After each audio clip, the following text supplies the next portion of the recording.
우리가 이 자리에 앉아 있을 때에 우리가 이 자리에 앉아 있을 사람인가를 곰곰이 생각합니다.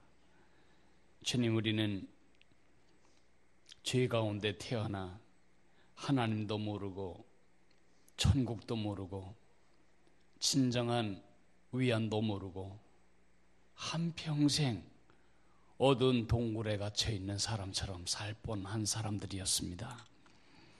그런 우리를 빛으로 찾아와 주시고 꺼내 주시고 우리의 주인이 되어 주시고 우리의 소유주가 되어 주셨습니다. 그 은혜가 감사해서 우리가 주님이 원하시는 삶을 살기로 결정을 하였고 어느새 누군가를 돕는 주님의 동역자로 우리 자신이 이 자리에 와 앉게 되었습니다. 이것이 얼마나 큰 주의 은혜인지요. 사랑하시는 주님, 우리가 아무것도 아니지만은 주님이 우리 안에서 우리와 함께 우리를 통해 그의 백성들을 보살피고 이끌어가고 성숙시키는 주님의 일의 동역자가 되게 해주셨습니다. 황송한 마음으로 그리고 감사한 마음으로 주 앞에 또 한 학기를 섬겨가기를 원합니다. 이 일이 결코 쉬운 일이라고 느껴지진 않지만 이 일이 결코 가벼운 일이라고 생각되지 않지만 예수님이 나를 위해 져주신 짐에 비하면 이것은 아무것도 아닙니다. 기쁨으로 그 짐을 감당하며 이 학기 내내 우리가 예수님의 마음을 담기를 원합니다. 우리가 입술에 붙은 말로 작은 예수가 아니고 크신 예수님이 우리 안에서 우리와 함께 우리를 통해 일하시는 진정한 작은 예수로 연걸어가는 축복된 계절이 되도록 이번 학기 우리 예수마을 사역의 섬김의 1번지 수혜자, 1번지 축복의 대상이 바로 우리 자신이 되기를 원합니다. 오늘도 남이 보지 못하는 것을 보고 남이 알지 못하는 것을 알고 남이 듣지 못하는 것을 듣는 하나님의 자녀들이 이 자리에 모였습니다. 예수님 바로 뒤에서 그리고 양떼들 바로 앞에서 중간에 낀 리더 양으로서 이 양들의 책임자가 내가 아니고 내 앞에 서신 예수님이라는 안도감과 그리고 내가 그 예수님 바로 뒤에서 양떼들 바로 앞에서 서서 걷는 구별된 소명의 자리에 있다는 사실을 기뻐하며 이번 한 학기 우리가 목자로서 섬겨나가기를 원합니다. 주님께 기도합니다. 두렵고 떨리는 마음으로 우리가 이 자리에 있습니다. 부담과 눌림 가운데 이 자리에 있습니다. 그러나 우리를 부르신 주님이 세상 끝날까지 우리와 함께 하시며 약속하신 약속대로 부르신 부름을 이룰 수 있도록 책임져 주실 것을 믿습니다. 주님이 하시겠다는데 주님이 책임져 주시겠다는데 그런 믿음으로 오늘도 우리가 주 앞에 순종하고 섰습니다. 이번 학기 이 일을 감당하는 것 이외에는 염려할 것이 없도록 우리 가정에 복을 주시기를 원합니다. 우리 자녀들에게 복을 주시기를 원합니다. 우리 산업에 복을 주시기를 원합니다. 하나님, 나와 함께 하시는 예수님이 너무 분명해서 이번 학기 내내 주님과 동행하는 기쁨으로 이 일을 감당할 수 있도록 함께해 주옵소서. 학기 목자들 중에 단 한 사람도 병원에 입원하는 일이 없도록 건강을 지켜주시고 낙심되어서 흔들거림이 없도록 영적인 강건함으로 이번 학기를 승리할 수 있도록 힘을 주실 것을 믿습니다. 예수님 이름으로 감사하며 기도했습니다. 아멘. 잘 오셨습니다.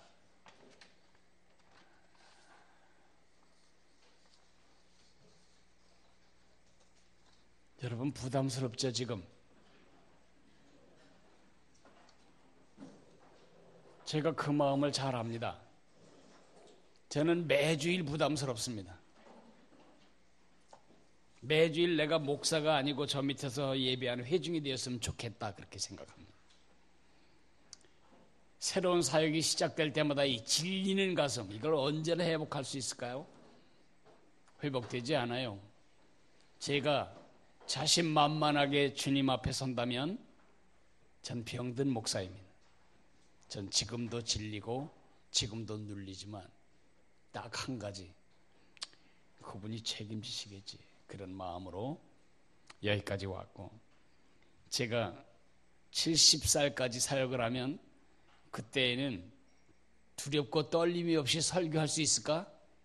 아니요, 절대 그렇지 않아요. 안 살아봐도 알겠어요. 왜냐하면 20대 때 내가 가장 씩씩하게 설교했어요. 거칠 것이 없이 말하고. 그런데 나이가 들어가면 들어갈수록 두렵고 조심스럽고 이런 마음이 더해가는 것은 제가 지금 진짜 목사가 되어가고 있다는 뜻이라고 생각합니다.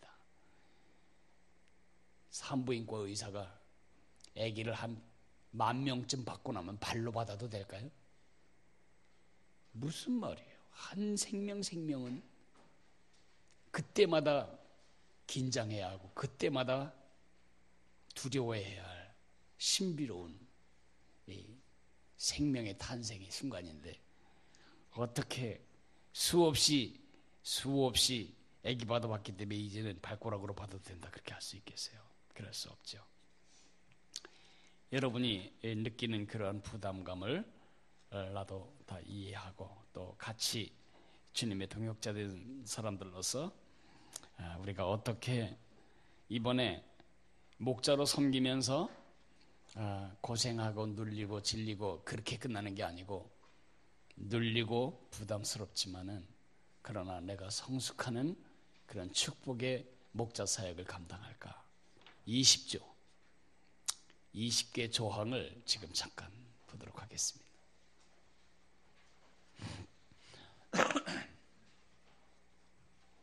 첫째, 기도로 일해야 합니다. 기도로. 성령께 매 순간 성령을 의지하고 성령님과 함께 일하는 법을 배워가야 합니다. 마치 독수리가 바람을 타는 법을 배워야 비상하는 것처럼 하나님의 사람들은 성령이 함께 하신다, 예수님이 내 안에서 나와 함께 나를 통해 일하신다, 그 영적인 감각을 익히게 될 때에 우리는 비상하게 됩니다. 그 느낌, 그 영적인 느낌은 이게 강의로 되지 않아요. 책으로 되지 않아요. 이것은 할 수 없어요. 계속해서 자전거를 타다 보면 감이 생기듯이 감이 생기는 것입니다. 지금 성령님이 나와 함께 계시다. 예수님이 영으로 나와 함께 계시다. 내 안에 계시다. 나와 함께 계시다. 나를 통해서 지금도 일하고 계시다. 기도로 일할 때 그 확신을 갖게 되고 그것을 배우게 됩니다. 두 번째, 서로 마음과 삶과 집의 문을 여는 적극적 참여가 성공의 열쇠입니다. 목자가 마음을 닫고 있을 때, 목자가 삶을 닫고 있을 때, 목자가 자기 집의 문을 닫고 있을 때 절대로 여러분 마을 식구들은 적극적으로 참여하지 않을 것입니다. 제가 이야기를 한번 하겠습니다. 제가 박사학위를 공부할 때에 주로 세 교수님으로부터 많은 강의를 들었는데, 그 교수님들이 가르쳐준 내용은 바인더에 어디 꽂혀 있을 거고요, 그리고 내 속 어딘가에 다 녹아 들어갔겠죠. 생각나는 건 세 가지입니다.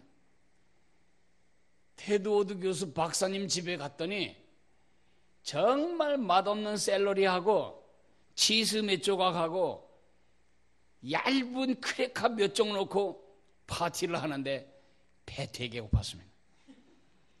그런데도 많이 먹으라고 하는데 그게 끝이고 처음이자 끝이었습니다. 그 집에 합시코드가 있었어요. 피아노의 아버지 되는, 족보로 치자면 짜랑짜랑하는 소리가 나는 그 피아노처럼 생겼는데 그 합시코드로, 그 합시코드를 교수님이 그 연주하는 걸 보고 내 마음에 참 멋있다 이런 생각을 했어요. 그분의 가르침, 어딘가 박혀 있겠죠. 근데 지금 기억나는 건 그 집에 가서 맛없는 샐러리 먹었던 거, 그거 생각나요. 그래서 지금 저도 호텔이라는 데 가서 샐러리 나오면 안 먹어요. 두 번째 선생님은 집을 연 적은 없는데 삶을 열어요. 그 선생님은 베리 다운스라고 하는 선생님인데 자기 자녀가 없었어요. 그래서 입양을 하는데 맨 마지막에 입양한 아이는 그분이 60대쯤 되는데 엔젤이라고 이름을 붙인 아이인데 엔젤 얼마나 예뻐요. 보면은 예쁜 게 아니라 무서워요. 그 교수님만큼 몸집이 뚱뚱하고 큰 흑인 여자인데 13살인데 한 90kg 나가는 것 같아. 그 아이가 완전히 지적장애, 부끄러운 것도 모르고, 그러니까 그 아이를 목욕제에 집어넣고 목욕시키고, 그 이분이 사모님하고 죽을 지경이에요. 그 아이 한번 외출하러 나오면 우리들이 다 달라붙어서 다리 들고 팔 들고 이래서 해야 되는데, 그 아이를 그렇게 예뻐하고 자랑스러워하고 사랑하는 그 교수님의 삶의 일면을 보면서 이분은 진짜 사람을 사랑하는 교수님이시구나. 그분이 가르친 내용은 많이 어디로 다 잊어버리고 증발된 것 같아요. 근데 그 장면이 지금 생각나고, 또 한 분은 처녀 선생님, 노처녀 선생님이었는데 그 당시에 나이가 한 50대 중반쯤 된, 나보다 한 10살이나 많았을 그런 아주 예쁜 카나다 처녀 선생님이었는데 집을 열어서 우리가 또 갔죠. 갔는데 다른 건 다 생각이 안 나. 그 처녀 선생님 뱃속에서 꼬르륵 꼬르륵 꼬르륵, 그게 장애외 그 있잖아요, 그 민망하게 나오는 소리, 그게 계속 나는데 그거 참 힘들대. 그 생각만 나. 아무 생각이 안 나. 근데 나는 그때 뱃속에 꾸르륵 소리는 소리가 들릴 정도로 가까이 있어야 이게 진짜 그 사람을 기억하게 되는구나, 이런 생각을 하게 되었어요. 그래서 마음을 열어야 하고 삶을 열어야 하고 집을 열어야 합니다. 내가 그 집에 한 번도 안 가본 집들이 있어요. 어떤 집은 절대로 집을 오픈하지 않아요. 그 집은 내가 늘 생각해도 저 사람 우리 교인인가 자꾸 이런 생각이 들어요. 근데 한 번이라도 가서 그 집에 가서 그 집 식구들이 앉는 소파에도 앉아보고, 그 집 식구들이 먹는 식탁에서 앉아도 보고, 그 집 식구들이 손 씻는 화장실도 들어가서 이용해보고, 그러면 왠지 한 식구가 된 느낌이 있어요. 그래서 제 아내하고 저는 힘들지만, 누구나 다 힘들지 않은 게 있겠어요. 그러나 집을 자꾸 열어서 사람들을 우리 집에 왔다가 가게 만들려고 하는 게 그 이유입니다. 마음과 삶과 집의 문을 여세요. 제가 필요 없는 프라이버시를 해칠 만한 이야기 하지 말라고 했더니 아예 삶을 다 들은 얘기인 줄 알고 있는데 그건 아니에요. 내 말 중에 나 자신을 포함해서 인격을 끌어낼, 값을 깎아낼 그런 말은 전하지도 말고 하지도 말란 뜻이죠. 제가 여러분을 신뢰하지만 제가 심장을 빼서 보여드리겠어요? 무슨 유익이 있겠어요? 내가 어렸을 때 13살 때 아니면 12살 때 지은 죄를 여러분에게 얘기한들 그게 무슨 유익이 되겠어요? 내가 그 얘기를 하지 않는다고 내가 비밀이 많은 사람인가요? 아니죠. 삶을 나누세요. 형제에게 유익이 될 때 내 삶을 나누십시오. 3번, 드러난 필요에 대해 사랑으로 즉시 반응합니다. 그 사람이 외로워할 때에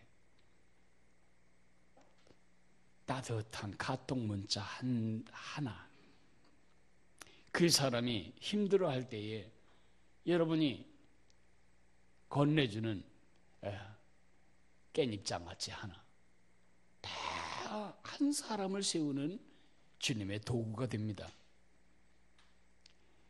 성경은 우리의 권위이자 기준입니다. 어떤 경우에도 성경적 기준을 양보하면 안 됩니다. 사람들의 비위 맞추려고 성경적 기준을 벗어나서 양보하면 안 됩니다. 한 사람이 자기 자녀를 선화 예술학교에 보내겠다. 그런데 그 학교 괜찮다는데 리틀 엔젤스도 있고. 아닙니다. 그 문선명 집단입니다. 여러분 거기 보내면 안 됩니다. 한 사람이 말합니다. 뇌호흡을 하면 애들이 공부를 잘한다는데 아닙니다. 그 귀신 집어넣는 일입니다. 절대 그런 거 하면 안 됩니다. 또 요가를 하면 굉장히 좋다는데 단순히 보면 요가는 그냥 운동일 뿐이지만 요가는 그릇입니다. 그 안에 담겨지는 내용이 뭐냐 하면 자기를 비우는 명상입니다. 우리는 비우면 안 됩니다. 비우면 더 나쁜 귀신이 들어옵니다. 우리는 성령으로 채움으로써 죄를 밀어내고 성령으로 채움으로 악한 마귀가 접근할 수 없도록 하는 사람이지 이렇게 비워내는 사람이 아니에요. 욕심을 안 부리겠다고 마음을 비우겠다고 100번 외쳐보십시오. 되나 성령님으로 만족할 때만 욕심을 벗어날 수가 있습니다. 그러므로 간단한 요가식 체조를 하는 것을 내가 말하는 게 아니고 요가의 아주 깊은 단계까지 가서 그런 거 하시면 안 됩니다. 이런 게 참 많이 있습니다. 성경은 우리의 권위이자 기준입니다. 5번 장례, 입원, 사고 등 긴급 기도 제목은 교구 목사에게 최대한 신속히 연락해야 합니다. 어떤 사람이 교회 생활도 신실하게 충실하게 못하고 있는 사람이 벼랑간 아버지가 돌아가셨어요. 그럴 때 그가 전화할 사람은 누굴까요? 그래도 전화해줬던 여러분, 전화가 남아있는 여러분에게 제일 먼저 전화합니다. 그러면 득달같이 그것을 교구 목사에게 알려주어서 교회가 사랑으로 반응하게 해야 합니다.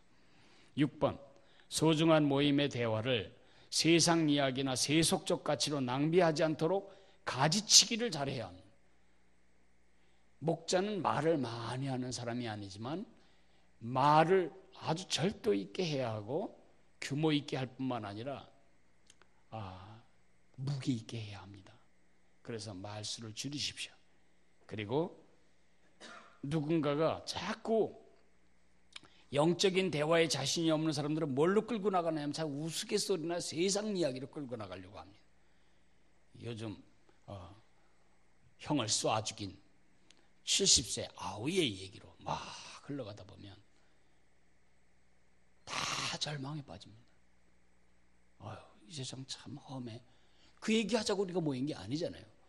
원래 세상은 그런 것입니다. 원래 첫 번째 장자가 인류 첫 번째 장자가 인류 첫 번째 차자를 때려 죽였습니다. 총이 있었으면 쏴 죽였을 겁니다. 그 현상은 새로운 것이 아닙니다. 우리는 지금 그 비참에서 벗어나는 길을 배우고 그 벗어나는 삶을 서로 교환하고 공유하기 위해서 모인 것입니다. 소중한 모임의 대화를 세상 이야기나 세속적 가치로 낭비하지 않도록 가지치기를 하십시오. 특별히 젊은 엄마들은 애들 공부. 그럴 때 그 주제도 중요하지만 오늘은 이 주제를 공부하겠습니다. 그리고 가지치기를 딱 해버리세요. 7번 논쟁과 분열의 소지가 있는 신학적이로 민감한 주제에 대해서 논쟁이 발생하지 않도록 하세요. 논쟁과 분열의 소지가 있는 신학적인 주제들이 많이 있어요. 예수님이 천년 왕국 이후에 오실 거냐 전에 오실 거냐 그런 거 몰라요. 그때 가봐야 알아요. 8번 실질적이고 실제적이고 산업 반응적인 교훈을 이끌어내야 합니다. 여러분은 누굴 가르치는 사람이 아닙니다. 여러분은 그 말씀으로 그들이 순종하고 살도록 도와야 할 사람입니다. 이번 주 들은 말씀이 그들 삶에 실제적인 축복이 되도록 적용하고 순종하도록 교훈을 끌어내는 일이 우리가 해야 할 일입니다. 9번 예수님이 마을의 참 목자이심을 주인이심을 의식하는 마을 문화를 이끌어가야 합니다. 마을 식구들 중에는 모였다 하면 자기는 이런 거 싫다. 나는 이런 모임 싫다. 막 이런 사람도 있고 이런 식으로 할 것만 다부터 참여하지 않는다. 막 이런 사람이 있을 수 있어요. 여러분이 그때 그러시든가 그러지 말고 우리 모임의 주인은 예수님이십니다. 예수님이 기뻐하는 결정을 하고 예수님이 기뻐하는 대화를 했으면 좋겠습니다. 항상 그 모임의 목자가 예수님이라는 사실을 의식하고 인식하고 인정하도록 거기에 초점을 맞추지 않으면 마을 식구들이 목소리 센 사람 쪽으로 기울어 갑니다. 그러면 마을의 목회가 망가집니다. 10번 모임과 모임 중간에 마을 식구들을 사후 관리하는 것은 필수입니다. 모였는데 마을 모임 시간에 암만 해도 남편하고 별거 해야 될 것 같다 뭐 이런 얘기를 들었어요. 그러면 그 중에 전화를 하든지 만나든지 바깥으로 불러내든지 해서 이야기를 자세히 들어보고 여러분이 도울 수 있는 말은 돕고 도울 수 없는 건 이 문제를 가지고 상담 한번 받아보면 어떻겠냐. 그래서 상담을 받도록 나이수 목사님 같은 분, 뭐 상담자 많이 있어요. 우리 교회 안에도 있고 교회 바깥에도 있어요. 이렇게 사후 관리하는 일. 월요일 날 한 자매가 수술을 했어요. 근데 참 감사하게 주일날 그 마을 식구들이 다 와서 그 자매를 위해 기도하는데 옆에 다 섰어요. 제 마음에 아주 따뜻했어요. 한 자매가 수술하는 일이지만 우리 모두의 일로 인식하고 같이 서 있을 때 수술실에 들어가는 그 자매의 마음이 훨씬 더 평안한 것입니다. 내일 수술한다고 했는데 수술하는 자리에 아무도 모르고 있다면 그 얼마나 힘들겠어요. 11번 모임의 새로운 멤버가 적극적으로 참여할 수 있도록 분위기를 만들어줘라. 그 사람이 기도하기 싫어하면 기도시키지 마세요. 그 사람 비위를 맞추라는 말이 아니고 그 사람이 적극적으로 참여할 수 있도록 분위기를 이끌어가라는 것입니다. 12번 문제가 있는 사람이 있습니다. 전체 모임에서 1대1로 전환하도록 해야 합니다. 전체 모임이 끝난 다음에 지난번에 말씀을 속에 있는 말씀을 해주셔서 감사한데 우리 여러 사람들이 마음을 닫게 됩니다. 다른 사람 이야기도 할 기회를 좀 주시면 좋겠습니다. 그렇게 말하세요. 13번 모임 참석자가 모임 중 자신이 아니라 다른 사람의 결점을 이야기하지 않도록 하십시오. 누군가 모임에서 막 대통령을 비난하거나 문재인 의원을 비난하거나 이런 정치적인 발언을 할 때 우리 그런 이야기는 여기서 하지 않았으면 좋겠습니다. 그래야 됩니다. 아이고 어린이집에 애들을 학대한대. 그건 몇 사람 얘기입니다. 얼마나 많은 지금 어린이집 선생님들이 힘든지 모릅니다. 그런 보도 때문에. 선생님이 한번 아이 체벌했다고 모든 선생님들이 다 도매값으로 넘어가는 우리 사회 문화에서 어떤 경우에도 조심해야 합니다. 저도 굉장히 조심하는데 말실수를 많이 하죠. 13번이 그거고요. 14번 당신부터 배우는 자세를 가지십시오.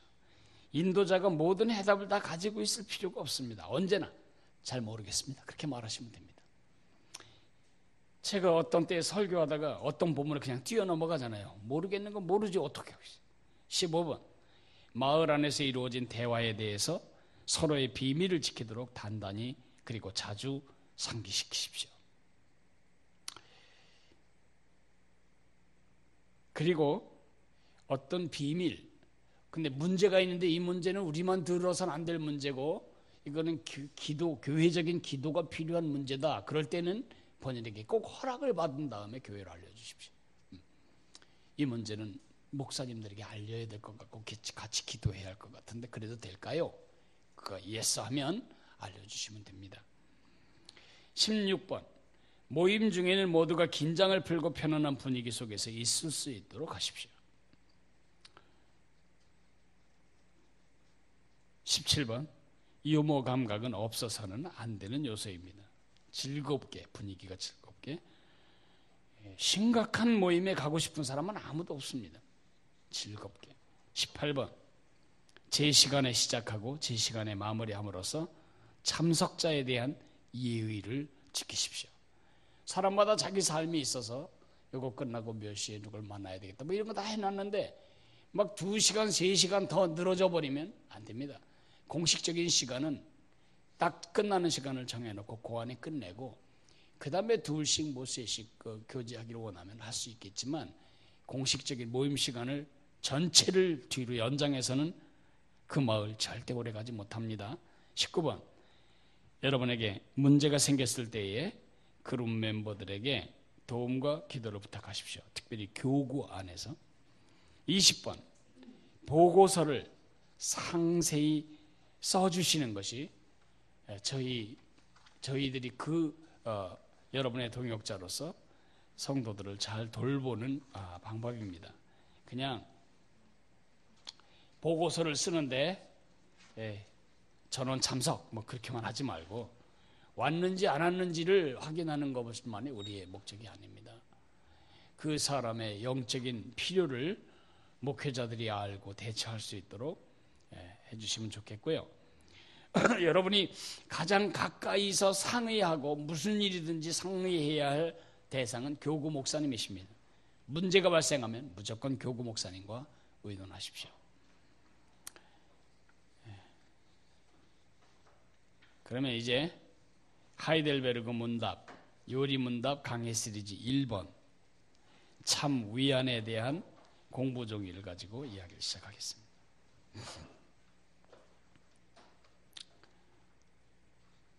말씀과 함께 자라는 교재 1번 하이델베르그 요리문답 같이 읽겠습니다. 시작. 1문 살아서나 죽어서나 당신의 유일한 위안은 무엇입니까? 답.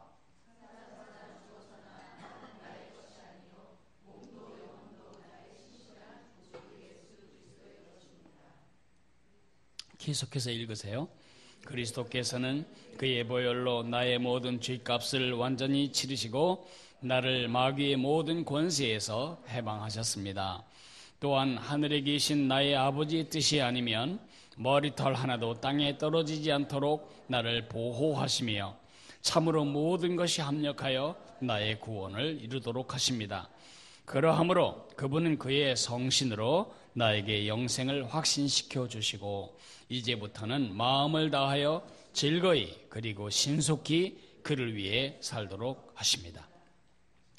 그 밑에 있는 그 그리스도부터 끝까지는 외울 필요가 없지만 위에 있는 두 문장은 외워야 합니다.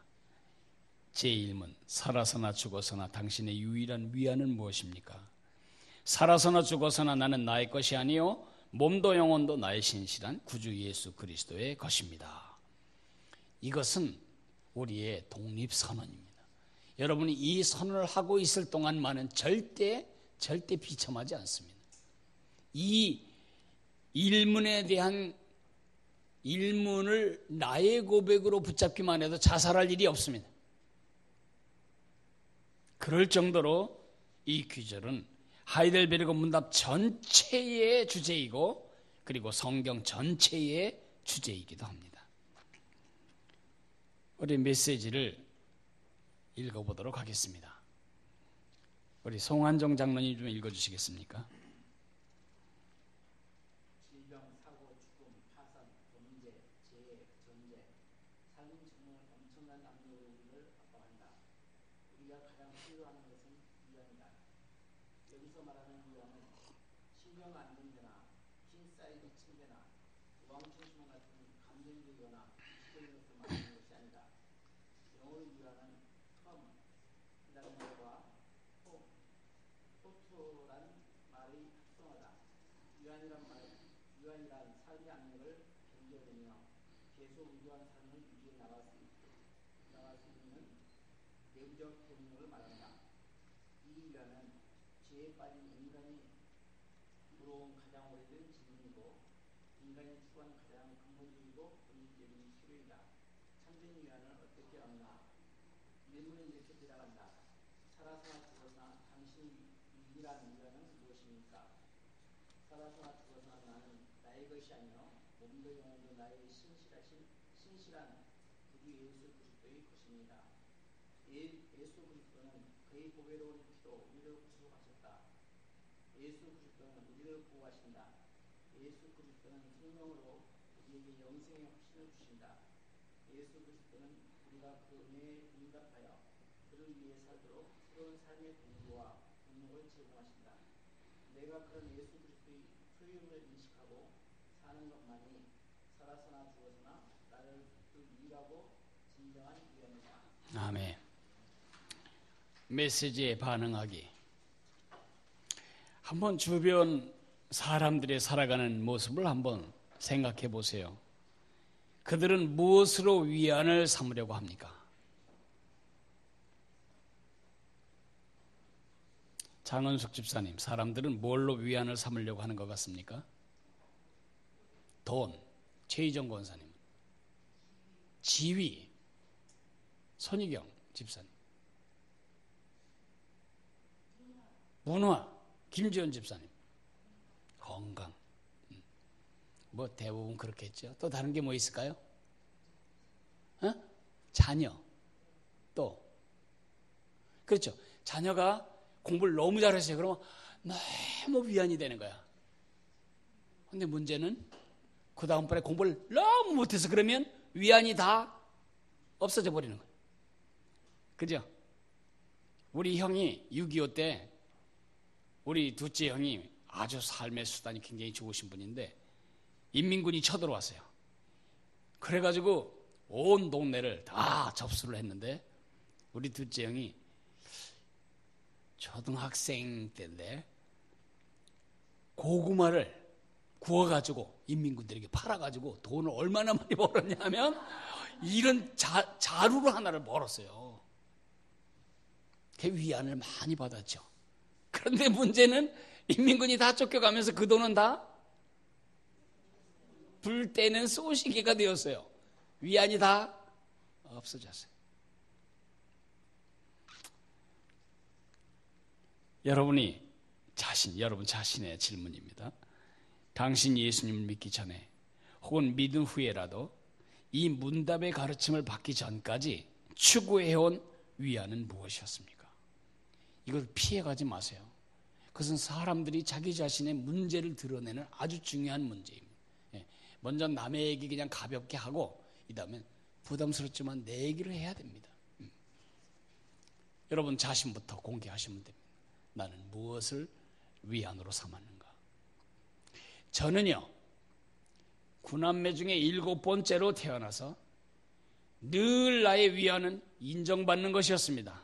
남에게 넌 똑똑하다, 넌 착하다. 그래서 나쁜 짓을 별로 해보질 못했어요. 착해서가 아니고 그 위안을 얻으려고. 그래서 제가 공부를 잘했어요. 착해서가 아니고 공부 잘한다 그 말이 나에게 위안이 되었기 때문에. 그러니 그 위안이 얼마나 약해요. 공부가 안 된 날은 위안이 없는 거고 칭찬을 못 들은 날은 위안이 없는 겁니다. 제가 예수님을 믿은 다음에 사람들이 나에 대해서 박수를 치든 사람들이 나에서 비난을 하든 그것이 내 위안과 거리가 먼 것이 되었을 뿐이지 제가 예수님을 모른다면 지금도 연예인처럼 살았을 거예요. 남들의 박수에 긍지를 느끼고 남들의 비난에 죽고 싶을 만큼 비애를 느끼고 아마 그렇게 살았을 인간이 저도요.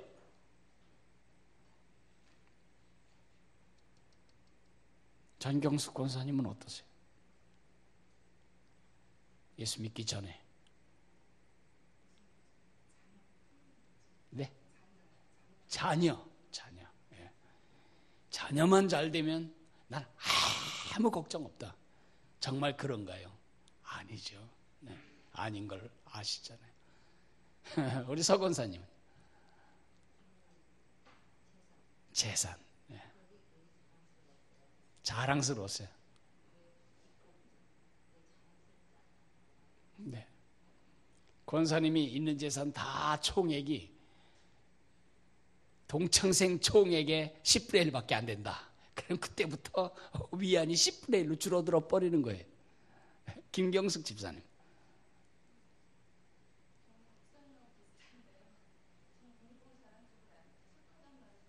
착하단 말. 인정받는 거예요. 인정받는. 그게 서열이 낮은 자녀의 특성입니다. 뭐 안 태어나도 될 것이 태어나는 것처럼 여김을 받는데 그런 거라도 있어야 살지. 어떻게 살아? 위안이 없지. 또 집사님은 어떠세요? 김현숙 집사님. 가족.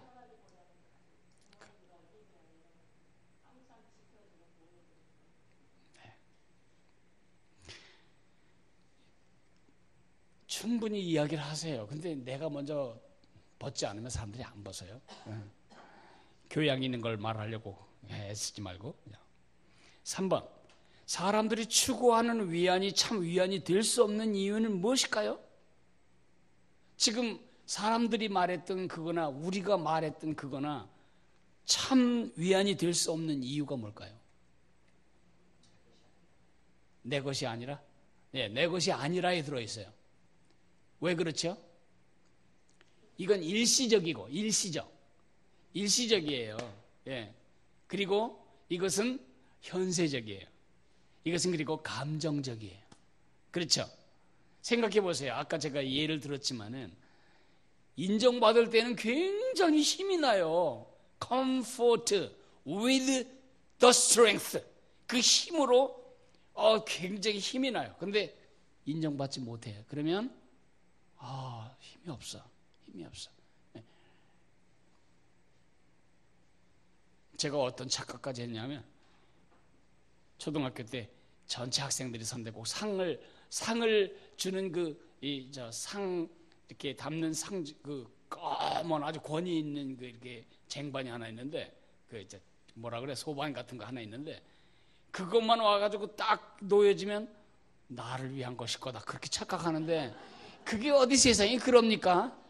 그런 일은 1년에 한 번도 없고 대부분 탈 때 그때마다 아주 기분이 쭉 빠지는 거예요. 나 했으면 좋았는데. 이렇게. 그렇죠? 일시적인 거, 감정적인 거, 그리고 현세적이란 말이 무슨 말이죠?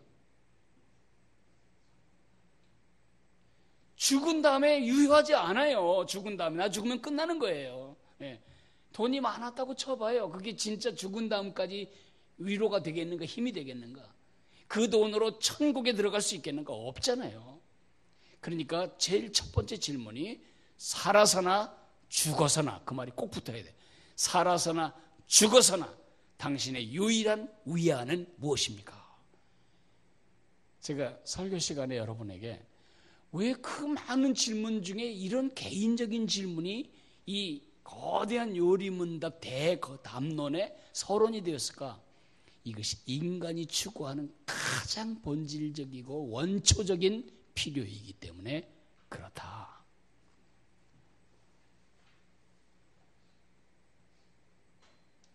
그러면 4번, 살아서나 죽어서나 우리가 우리 것이 아니고 몸과 영혼이 신실하신 예수 그리스도의 것인 사실이 왜 참 위안이 되는가? 왜 참 위안이 되는가? 그 사실이 왜 위안이 되는지 4가지 근거를 그 다음에 말하고 있어요. 그것은 예수님이 우리를 위해 해주셨고, 예수님이 우리를 위해 하고 계시고, 예수님이 우리를 위해 하실 4가지 일을 말해주기 때문에. 다시 예수님이 우리를 위해 해주셨고, 지금도 예수님이 우리를 위해 하고 계시고, 앞으로 영원까지 우리를 위해서 하실. 다시 앞에 페이지로 넘어가서 제가 외우지 않아도 된다는 그 그리스도부터 동그라미를 치세요. 뭘 동그라미 치냐면 해방. 나를 마귀의 모든 권세에서 해방하셨습니다. 해방. 2번째 보호하시며 보호. 3번째 확신시켜 주시고. 4번째 그를 위해 살도록. 그렇게 4개의 동그라미를 치시면 됩니다. 이건 외우기가 아주 쉬운 게 성자, 맨 위에 해방은 성자 하나님과 관련된 것이고요.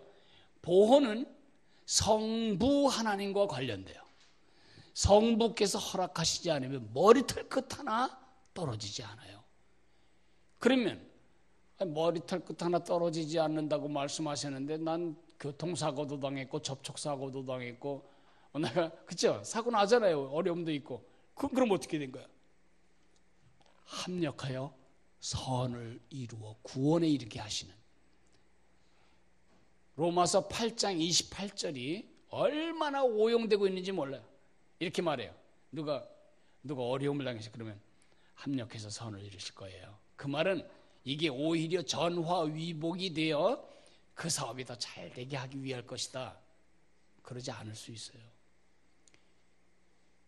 진단을 했는데 조그만 암이 발생했어요.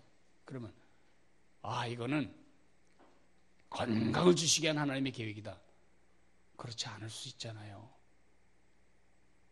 우리도 그렇게 되길 기도하지만 꼭 그렇게 안 되고 돌아가신 분도 많잖아요. 그 로마서 8장 28절을 내가 생각한 선, 다시 말해서 하나님을 사랑하는 자 곧 그 뜻대로 부르심을 입은 자들에게는 모든 것이 합력한 선을 이룬다. 그때 그 선이란 말은 내가 생각한 최상, 나 중심의 최선이 아니고 29절에 나오는 선입니다. 29절에 이렇게 말합니다. 하나님이 미리 아신 자들로 자기 아들의 형상을 본받게 하기 위하여 미리 정하셨으니. 그죠? 그러니까 우리가 주님의 형상을 닮아가는 구원을 위하여 이 모든 일이 합력하여 선을 이루게 하신다는 것입니다. 그 다음에 성령과 관련돼서 여기 성신이라고 번역한 것은 이게 개역교회의 번역을 제가 그냥 썼기 때문인데 성령과 관련돼서는 뭐죠? 영생의 확신을 주시고 확신. 영생의 확신이란 말은 아주 쉬운 말로 이거예요. 나는 주님 거, 주님은 내 거. 그 확신은 학습으로 되지 않아요. 그 확신은 성령께서 주시는 확신입니다.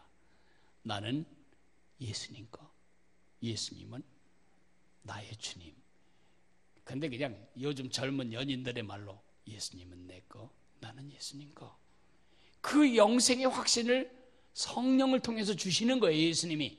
그리고 마지막은 뭐냐면 예수님을 위해 사는 새로운 삶의 목적과 동기와 동력을 주세요. 새로운 삶을 살아갈 목적과 새 목표와 새 동기와 새 동력을 주셔요. 그렇기 때문에 살아서나 죽어서나 우리가 우리 것이 아니고 몸과 영혼이 신실하신 예수 그리스도의 사신 것인 사실은 우리에게 위안이 되는 것입니다. 참 위안이 되는 것입니다. 5번, 많은 그리스도인들은 예수님은 내 구주시다라는 것을 믿어요. 예수님 내 구주 잘 믿어요. 근데 뭘 잘 안 믿느냐 하면 나는 예수님 것이다, 나는 예수님의 것이라는 사실을 인정하지도 않고 의식하지도 않고 살아갑니다. 나는 예수님 것이다를 인정하고 의식하고 살아갈 때 여러분 삶에는 어떤 변화가 올 것 같습니까? 천민정 집사님, 이쪽 줄 안 했잖아. 지금 다 했는데 이쪽 줄 그냥 넘어가지는 않지. 여유 너무 좋은 말을 했어요. 여유. 예. 자꾸 내가 나를 책임져야 하는 사람이라고 생각할 때는 여백이 없어. 삶에 여유가. 예. 지금도 그 집 딸 혜인이가 아주 여유 있는 것은 돈 벌어야 되겠다, 빨리 출세해야 되겠다, 그런 생각을 안 하고 아주 여유 있게 즐기는 이유는 엄마 아버지가 책임진다는 것을 믿기 때문에. 신보연 집사님 어떤 변화가 올 것 같아요?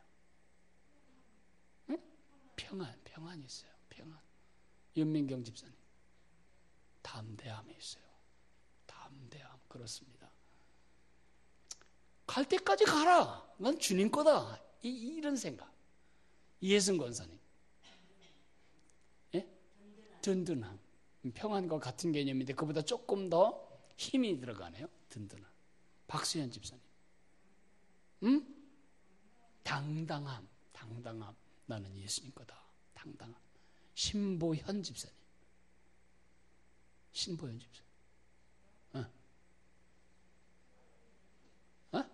다 말해버렸어 앞에서. 신보현 집사님 말한 거 똑같아. 예. 신보현과 신보현이 아주 신보현과 신보현 그 말을 이 하나를 뺐더니 자꾸 이게 새서 그래요. 미안해요. 지금 말씀한 것이 그대로예요. 예. 여러분이 지금 정답을 갖고 계세요.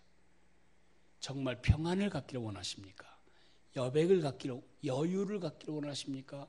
든든함과 당당함과 담대함과 평안을 갖기를 원하십니까? 그렇게 살아갈 힘, 스트렝스, 이것을 어디서 오는가? 나는 예수님 것이다 라는 사실을 고백하고 인정하고 의식하고 인식하고 살 때만 그런 삶을 살 수 있는 것입니다. 아멘입니까? 네. 어떻습니까? 우리 이제 이 공부 종이는 그만하고, 제가 지난주부터 시작해서 몇 달을 빌려가지고 몇 달을 준비하고 묵상하고 생각하다가 여러분들이 반듯하고 아주 반듯하고 단단한 믿음의 사람으로 서져야 되겠다는 생각에서 하이델베르그 문답으로 이렇게 설교를 하기 시작했는데, 이 첫 번째 설교 가지고 뭐 다 알겠냐? 그럴 수도 있겠지만, 이 하이델베르그 문답 설교를 통해서 여러분이 믿음에 도움이 됩니까? 예. 제가 이렇게 이것저것 원하는 것을 설교하니까 문제는 뭐냐면 제 취향에 맞는 대목이 강조가 되고, 제 취향에 안 맞는 대목은 말을 안 하게 되고, 그러면 여러분이 주님의 제자가 아니고 내 제자가 될 수 있겠다, 이런 위기감도 느꼈어요. 나도 여러분과 똑같은 자세에서 하이델베르그 문답 453년 된 고문서를 지금 오늘을 살아가는 우리의 내비게이션으로 삼아서 갈 겁니다. 지난 450년이 넘는 세월 동안 개혁교회, 우리가 믿는 바로 예수 믿으면 구원하는 이 복음적인 개혁교회가 살아남을 수 있었던 문서가 바로 이런 문서, 이것을 통해서 여러분의 믿음이 아주 반듯하게 정렬되고 정돈되는 축복을 누리시게 되기를 바랍니다. 한 분이 저에게 이것에 대한 소감을 주셨는데, 그런 소감을 여러분이 주셔야 돼요. 계속.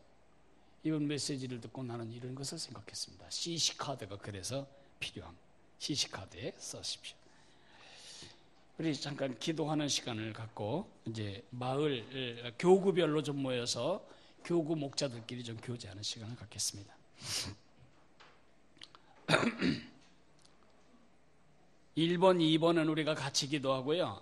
1번, 2번, 3번, 1번, 2번, 5번은 같이 기도할 거예요. 그리고 3번은 우리 전 권사님과 서 권사님 가운데 잘라서 왼쪽에서는 3번, 오른쪽에서는 4번.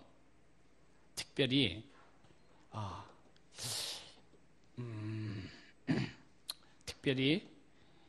박광석 선교사님, 박휘석 집사님의 형인 박광석 선교사의 부인 김남희 선교사가 뇌졸중으로 쓰러져서 의식이 없어진 상태예요. 지금 수술은 잘 끝났고 의식이 회복이 되어야 됩니다.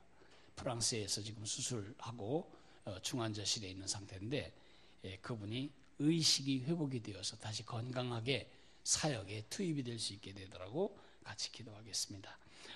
우리 같이 기도하겠습니다. 사랑하시는 주님, 은혜를 감사합니다. 이번 학기에도 은혜로 함께해 주실 하나님께 감사를 미리 드립니다.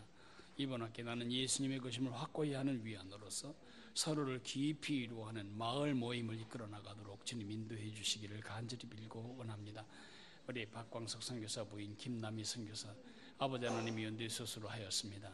아버지 하나님이여 깨끗한 치료가 이루어지게 도와주시고 재발 없고 후유증 없는 깨끗한 치료를 주시며 의식이 돌아오도록 은혜를 주시기를 원하며, 이 일이 아프리카에 아버지 하나님의 복음이 확장되는 일을 방해하지 못하도록 주님께서 그 몸을 일으켜 세워주시기를 간절히 빌고 원합니다.